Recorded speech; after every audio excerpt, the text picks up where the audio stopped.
तो जय हिंद, आप सभी का बहुत बहुत स्वागत है। कहते हैं सर आपसे रिक्वेस्ट करते हैं कि जल्दी जल्दी से हमारा हिंदी ख़त्म कर दो। प्यारे बच्चों, आपको रिक्वेस्ट करने की ज़रूरत नहीं है। हमने जब ठाना है ख़त्म करना तो ख़त्म करेंगे। जब आपके जैसे इतने प्यार करने वाले प्यारे प्यारे बच्चे हमारे साथ रहे तो क्या मैं ख़त्म नहीं करूँगा? हर हाल में मुझे ख़त्म करना ही पड़ेगा। तो आइए, हमारा चैप्टर नंबर 2 शुरू होता है, प्रेम अयनी श्री राधिका। क्या चैप्टर का नाम है बताओ? प्रेम अयनी श्री राधिका हमारा चैप्टर नंबर 2 है जी। ठीक है ना? तो आइए हम इसको शुरू करते हैं। ठीक है ना? तो इसमें हम लोग पहले पढ़ने वाले कवि परिचय के बारे में, और कवि के बारे में हर चीज़ को देखेंगे। देखने के बाद मैं आपको पूरी कविता पढ़ के सुनाऊंगा और उसका अर्थ समझाऊंगा। ठीक है? उसके बाद मैं आपको बताऊंगा कि कौन कौन से ऑब्जेक्टिव क्वेश्चन आ सकते हैं, और मैं एक लिंक दूंगा जहां से आप ऑब्जेक्टिव क्वेश्चन को कर पाओगे। एक दूसरा लिंक दूंगा जहां से आप सब्जेक्टिव क्वेश्चन को कर पाओगे। उसके बाद इसका टेस्ट अगर आप लगाना चाहते हो क्विज मोड में, तो वो भी मैं बताऊंगा इस वीडियो में कि आप उसका क्विज मोड में कैसे लगा सकते हो। तो बहुत ही शानदार वीडियो होने वाला है। तो आप लोग वीडियो को शुरू से अंत तक देखें, और हिंदी को आप लोग ऐसे भी बहुत ज़्यादा पसंद करते हैं। इससे पहले अगर मैंने पूरा वर्णिका पढ़ा रखा है, यदि आपने नहीं पढ़ा है तो लिंक नीचे डिस्क्रिप्शन में है, जाके देख सकते हैं। पूरा हमने गोधौली का पूरा जो श्रम विभाजन जाति प्रथा से लेकर के गांधी जी तक का जो है हमारा शिक्षा संस्कृति तक मैंने पढ़ा है, उसका भी लिंक नीचे है, वहाँ से आप देख सकते हैं। इसका भी पहला अध्याय जो था वो जो था ना, क्या नाम है, गुरु नानक देव जी का जो था, राम नाम बिनु बिरथे जगी जन्मा, उसका भी मैंने पढ़ा दिया, देख सकते हैं, नीचे सबका लिंक है। आइए हम शुरू करते हैं। इसके जो कवि थे उनका नाम था जी रस खान। क्या नाम था? रस खान। ट्रिक कैसे याद रखेंगे? तो प्रेम में प्यारे बच्चों रस होता है। क्या होता है बोलो? प्रेम में रस होता है। एग्जाम में पूछा जाएगा आपसे कि प्रेम अयनी श्री राधिका के लेखक कौन है, तो बोलना रस खान। समझ गए ना? यस गुरुजी, आपके मेरे प्रेम में कितना रस है बताओ ना, कितना रस है? बहुत ज़्यादा रस है। तो प्यारे बच्चों, इनके जन्म स्थान के बारे में ऐसे कुछ कहीं पर लिखा नहीं है, इनका जन्म कब हुआ था। कहा जाता है कि दिल्ली के पठान राजवंश में इनका जन्म हुआ था, ऐसा माना जाता है, दिल्ली के पठान राजवंश में। ठीक है? इसके ग्रंथ प्रेम वाटिका में इस बात को देखने को मिलता है, जो कि 1610 ईस्वी में, प्यारे बच्चों, ठीक है ना, 1610 ईस्वी में इसकी एक ग्रंथ थी, उसका नाम था प्रेम वाटिका। उसी में ये चीज़ देखने को मिलता है कि इसका ये जो है ना दिल्ली के राजवंश के थे। ठीक है ना? और एग्जाम में आता है कि दिल्ली से भागकर, प्यारे बच्चों, दिल्ली से भागकर ये कहाँ चले गए थे? आंसर खोज के मारना, व्रज भूमि चले गए थे। कहाँ चले गए थे बताओ? व्रज भूमि चले गए थे। दूसरा चीज़ याद रखना, ये कृष्ण भक्ति थे। तो एग्जाम में आता है क्वेश्चन कि निम्नलिखित में से कौन से कवि कृष्ण भक्त थे? खोज के मारना रस खान। ठीक है ना? वैष्णव धर्म के बड़े गहन संस्कार थे इसमें, वैष्णव धर्म के बड़े गहन संस्कार थे। ये अलौकिक प्रेम की ओर आकृष्ट होकर भक्त हो गए, है ना? अलौकिक किस प्रेम की ओर बोलो? अलौकिक प्रेम की ओर। कृष्ण भगवान को देख करके ये प्रेम में पड़ गए। सर कौन वाला प्रेम? वही जो होता है गाँव में, वही वो वाला प्रेम नहीं, भगवान के प्रति वाला प्रेम। आकृष्ट हो गए। इनमें एग्जाम में आता है प्यारे बच्चों कि रस खान ने किससे पुष्टि मार्ग की दीक्षा ली थी? तो प्यारे बच्चों, रस खान ने स्वामी विट्ठल नाथ से, किससे बताओ? स्वामी विट्ठल नाथ से पुष्टि मार्ग की दीक्षा ली थी बच्चों, पुष्टि मार्ग की दीक्षा ली थी। आगे आता है कि इनकी प्रमुख ग्रंथ 2 ही हैं प्यारे बच्चों। पहला है प्रेम वाटिका, दूसरा है सुजान रस खान। पेपर में आएगा प्रेम वाटिका के लेखक कौन है, आंसर मारना रस खान। दूसरा आएगा प्यारे बच्चों सुजान रस खान के लेखक कौन है, तब भी मारना प्यारे बच्चों रस खान। ठीक है ना? आगे समझते हैं हम चीज़ों को। चलिए थोड़ा सा लाइट कम हो गया, कोई दिक्कत नहीं है, लेकिन ये जो ऐसे ऐसे करता था ना वो कम हो जाएगा अब। चलिए, सुजान रस खान में कृष्ण की भक्ति संबंधी रचनाएं देखने को मिलती है। सुजान रस खान किसकी रचना है? तो बोलेंगे हम लोग रस खान की रचनाएं। तो उसमें किससे संबंधित रचना देखने को मिलती है? तो भगवान कृष्ण से संबंधित रचना उसमें देखने को मिलती है। आगे समझते हैं हम लोग, रस खान ने कृष्ण का लीलागान पदों में नहीं सेवैया में किया है। तो एग्जाम में आएगा प्यारे बच्चों कि रस खान ने कृष्ण का लीलागान किस में किया है? ऑप्शन दिया रहेगा पद में, वाक्य में, कुछ भी दिया रहे, खोज के मारना सेवैया में। अगला आता है जी, रस खान सेवैया छंद में सिद्ध थे। पेपर में क्वेश्चन आता है कि रस खान किस में सिद्ध थे? खोज करके आंसर क्या मारोगे बताओ? सर वो सेवैया छंद में सिद्ध थे। एग्जाम में क्वेश्चन आएगा सेवैया छंद में कौन सिद्ध थे? सर रस खान सिद्ध थे। वेरी गुड मेरे प्यारे बच्चों। आगे बढ़ते हैं कि इसकी भाषा क्या थी? व्रज भाषा। पेपर में क्वेश्चन आता है रस खान की भाषा क्या थी? बोलो ना। अरे बोलो जरा। यस सर, रसखान की भाषा थी ब्रज भाषा। इसकी रचनाओं में मुग्ध होकर भारतेंदु हरिश्चंद्र ने कहा था, इन मुसलमान हरिजन पे कोटि हिंदू वारिये। पहले बच्चों एग्जाम में आता है कि इन हिंदुस्तान मुसलमान पे, इन मुसलमान हरिजन पे कोटि हिंदू वारिये, कोटि हिंदू वारिये, है ना। प्यारे बच्चों ये बात किसने बोला था? तो भारतेंदु हरिश्चंद्र ने बोला था। किसे बोला था? तो ये बोला था किसे? प्रेम अयनी श्री राधिका की कविता को सुनने के बाद। इस कविता में रसखान कृष्ण पर अपना जीवन स्वरस्य निछावर करना चाहते हैं। यानी इस कविता जब मैं पढ़ूंगा प्यारे बच्चों, तो ये पूरी कविता में कृष्ण भगवान के प्रति अपने प्रेम को दर्शाया है। किसने? तो गुरुजी, है ना। गुरुजी आंसर क्या होगा? रसखान ने। रसखान ने भगवान कृष्ण के प्रति अपने प्रेम को दर्शाया है इस पूरी कविता में। तो आपने देखा ज़्यादा क्वेश्चन इससे नहीं, जो भी क्वेश्चन बनने के थे बता दिया। कौन कौन सा क्वेश्चन बनेगा? पहला, प्रेम अयनी श्री राधिका के लेखक कौन है? सर रसखान। रसखान की भाषा क्या थी? सर ब्रज भाषा। रसखान दिल्ली छोड़ के कहाँ चले गए? सर ब्रजभूमि चले गए, है ना। रसखान बच्चों किसके प्रेमी थे? सर कृष्ण भक्ति के। रसखान प्यारे बच्चों, रसखान ने पुष्टि माँ की दीक्षा किससे ली? सर स्वामी विट्ठलनाथ से। क्वेश्चन आएगा प्यारे बच्चों, रसखान ने कृष्ण की लीला को किस में व्याख्या किया या फिर किस में लिखा? सर सेवैया में। सेवैया छंद में कौन सिद्ध थे? सर रसखान। रसखान। प्रेम वाटिका किसकी रचना है? रसखान की रचना है। तो मेरे प्यारे बच्चों ये ऑब्जेक्टिव क्वेश्चन बन सकते हैं। अब चलिए मैं आपको कविता पढ़ के सुनाता हूँ। अब देखो इसमें अगर कहानी नहीं ना, एक बच्चे ने मुझे कॉल किया, बोला सर आपने वो जो पढ़ाया है ना, वो क्या नाम है उसका, आपने जो गुरु नानक वाला चीज़ पढ़ाया हम लोगों को, कविता पढ़ाया है सर, उसमें आपने कहानी नहीं बताया। इधर सुनो भाई साहब, इधर सुनो। कविता अलग चीज़ है, कहानी अलग चीज़। कविता में कहानी कैसे सुनाऊँ मैं आपको? तो कविता में जो चीज़ लेखक परिचय होता है वो बताऊंगा, और मैं कविता जो लिखा है उसको मैं लाइन बाय लाइन समझाऊंगा। तो चलिए अब कविता को समझते हैं, उसके बाद मैं एक वीडियो का लिंक दूंगा जहां से आप ऑब्जेक्टिव कर पाओगे। आइए हम लोग कविता को पढ़ते हैं जी। कविता में क्या लिखा है? प्रेम अयनी श्री राधिका। प्रेम अयनी श्री राधिका, प्रेम बरन नंद नंद। अयनी मतलब होता है बच्चों खजाना, ठीक है। प्रेम अयनी श्री राधिका, यानी श्री राधिका जो है ना वो प्रेम की खजाना है, प्रेम का खजाना है श्री राधिका। और प्रेम बरण, बरण मतलब रंग होता है बच्चों, और प्रेम का रंग है नंद नंद। उसके पिताजी थे, उनका नाम नंद था, और बेटे को भी नंद कहा जाता है। तो नंद नंद यानी नंद के बेटे नंद, यानी भगवान कृष्ण। समझ गए? प्रेम अयनी श्री राधिका, प्रेम बरन नंद नंद। इसका मतलब ये हुआ कि राधा जो है वो प्रेम की खजाना है, तो भगवान श्री कृष्ण प्रेम का पूरा बरन है, मतलब रंग है। प्रेम वाटिका के दो, प्रेम वाटिका के दोनों। गुरुजी हमने तो सुना है कि फूल का वाटिका होता है, प्रेम वाटिका क्या होता है? बच्चों ये जो संसार है ना, ये प्रेम वाटिका है। प्रेम का प्यारे बच्चों ये पूरा संसार जो है ना प्रेम वाटिका है।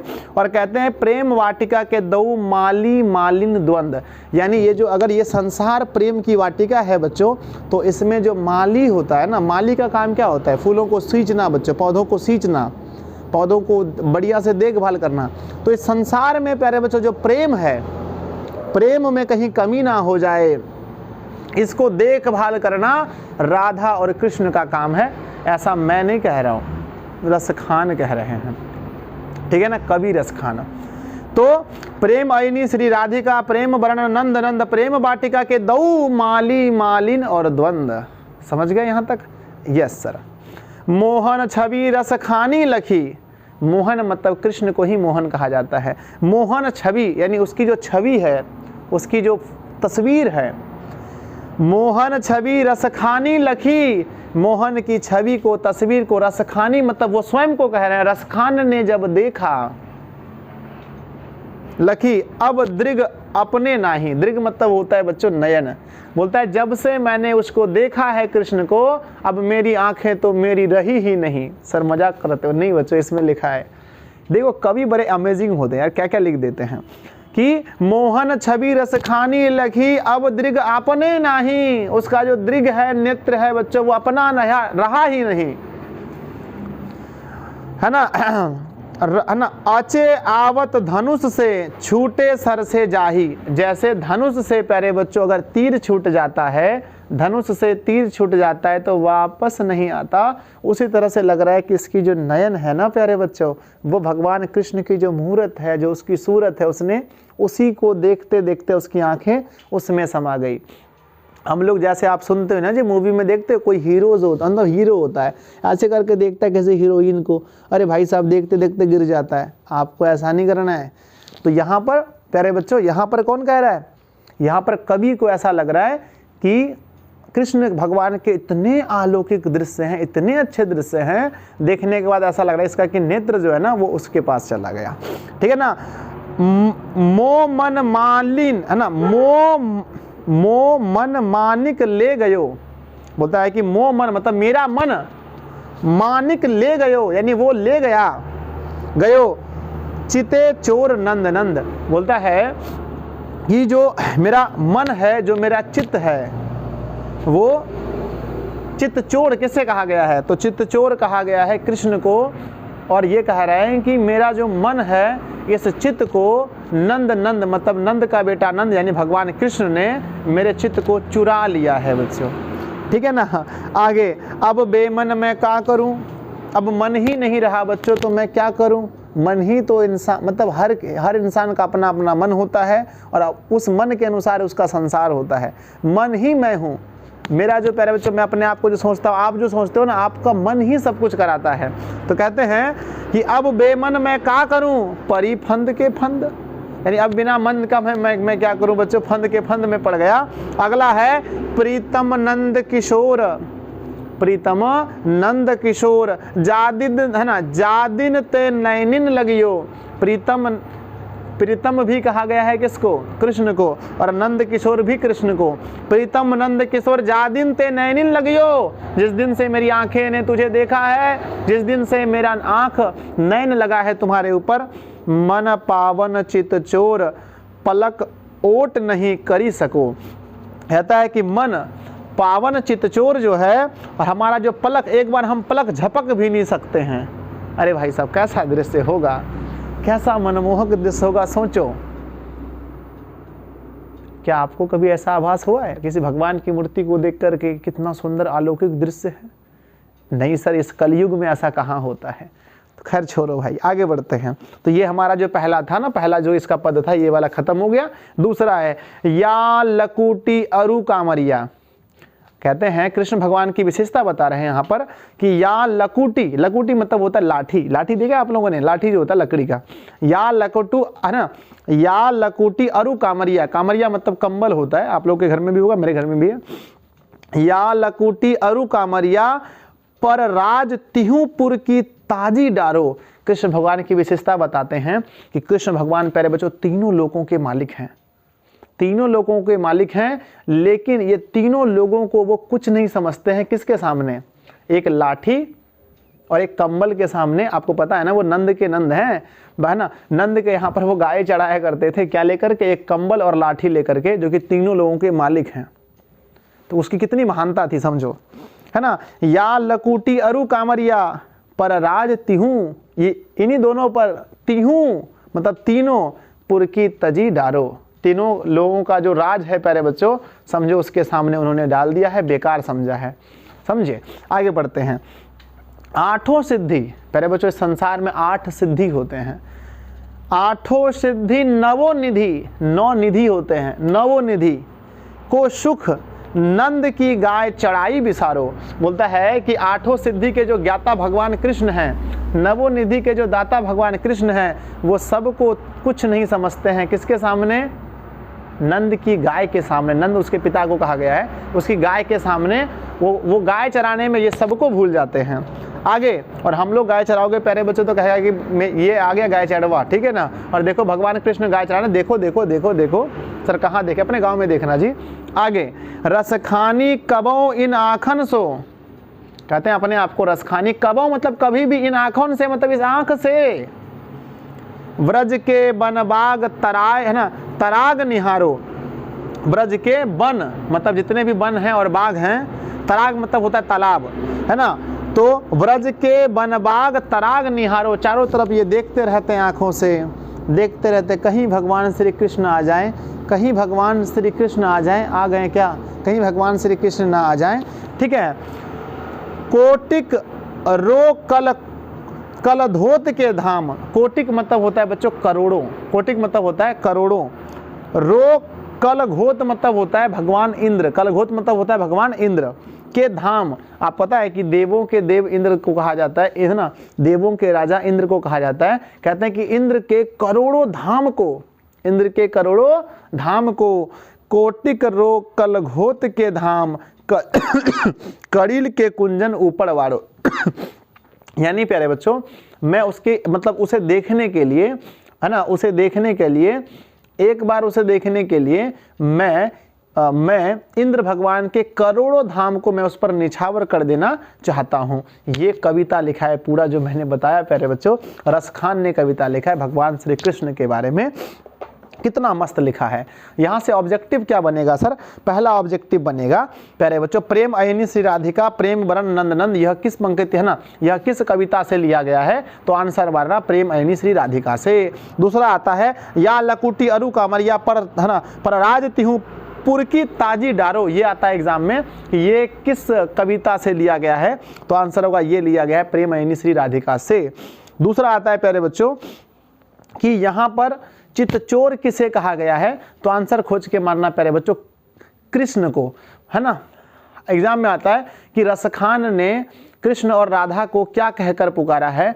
तो माली और मालिन, माली और मालिन कहकर, ठीक है ना। या फिर रसखान के चित्त को किसने चुराया था? तो भगवान कृष्ण ने। ऐसे जितने भी क्वेश्चन आते हैं सब ऑब्जेक्टिव में कर लोगे, टेंशन मत लो। तो प्यारे साथियों, कैसा लगा ये हमारा एक्सप्लेनेशन, कैसा लगा आपको ये वीडियो, आप लोग मुझे ज़रूर बताना। अब नीचे जाइए, इसके नीचे एक लिंक है, वहाँ लिखा होगा ऑब्जेक्टिव क्वेश्चन। अब वहाँ से जाके इस चैप्टर का जितने भी ऑब्जेक्टिव मैंने बताए होंगे सबको लगा लो। मैंने भी नहीं देखा कैसे कैसे ऑब्जेक्टिव बन सकते हैं, और आई होप अगर आप लोगों ने इस वीडियो को अच्छे से देखा है तो सारे ऑब्जेक्टिव आप क्लियर करोगे और सारे ऑब्जेक्टिव आप बिल्कुल सही बनाओगे। ऑब्जेक्टिव करने के बाद एक लिंक फिर दूंगा जहाँ पर आपसे जहाँ जाके आप सब्जेक्टिव कर लोगे। ऑब्जेक्टिव सब्जेक्टिव कुछ बच्चे मुझे कमेंट करके कहते हैं सर 5 नंबर वाला क्वेश्चन भी बताइए। तो इसके 5 नंबर वाला क्वेश्चन जहाँ से आ सकता है उस चैप्टर से मैं बताऊँ, भारत माता ग्राम वासिनी से आता है, तो वहाँ से मैं आपको बता दूंगा। टेंशन आप मत लीजिए, ठीक है ना।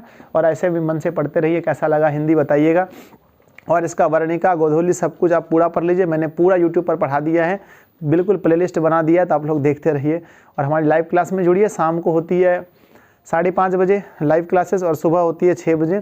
और दूसरी चीज़ ये है कि हमारा वेबसाइट है दिशा ऑनलाइन क्लासेस, जहाँ से पर जा कर के आप डेली ऑनलाइन टेस्ट दे सकते हैं। तो आप लोग सर्च कीजिएगा www.disaonlineclasses.com और वहाँ से जाके टेस्ट दीजिए।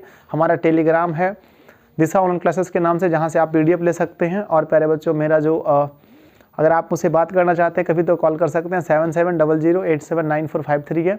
और इस नंबर से ही आप नोट्स भी खरीद सकते हैं। 150 रुपये में आप मेरे ऑल सब्जेक्ट के नोट्स को ले सकते हैं। तो ज़रूर जिसने नहीं लिया है प्यारे बच्चों, फटाफट से ले लेंगे जो लोग, है ना, क्योंकि 100-150 रुपये के चलते अगर आपके एग्जाम में 20-30 नंबर कम आ जाते हैं तो फिर दिक्कत आपको ही होगा। तो आप लोग ज़रूर कॉल करके नोट्स ले लें, नंबर मैंने बोल दिया है, ठीक है ना। जय हिंद, मिलते हैं अगली वीडियो में, तब तक आपसे भी कॉल विदा, धन्यवाद।